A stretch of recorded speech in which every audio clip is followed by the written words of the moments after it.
పెరుగన్నం అంటే ఇష్టపడిన వాళ్ళు ఎంతమంది ఉన్నారో ఇష్టంగా తినేవాళ్ళు కూడా చాలామందే ఉన్నారు. ఆవకాయ పెరుగన్నం మంచి కాంబినేషన్ అయితే అంతకు మించిన కాంబినేషన్ గోంగూర పచ్చడి పెరుగన్నం.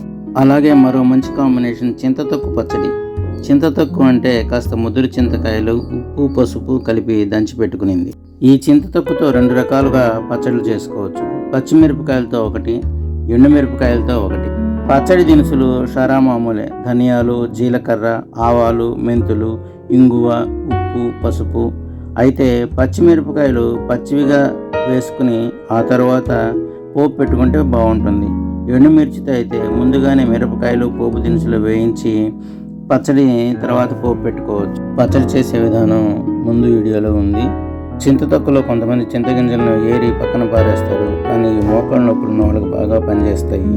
ఇవి మెత్తగా ఊరి బాగా నాని ఉంటాయి కాబట్టి వీటిని ముందుగా దంచుకొని ఆ తర్వాత పచ్చడితో పాటు కలిపి దంచుకుంటే ఇంకా బాగా రుచిగా ఉంటుంది.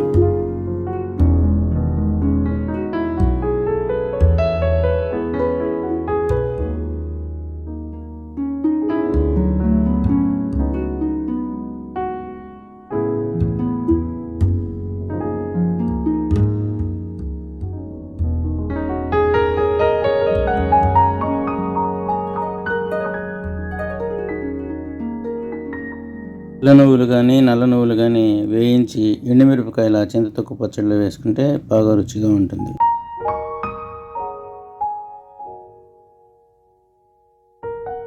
ఏరి పక్కన ఉంచుకున్న చింతగింజలు ముందుగా మెత్తగా దంచుకొని తర్వాత ఎండుమిరపకాయలు, తర్వాత చింతతొక్కు వేసుకుని బాగా మెత్తగా దంచుకోవాలి.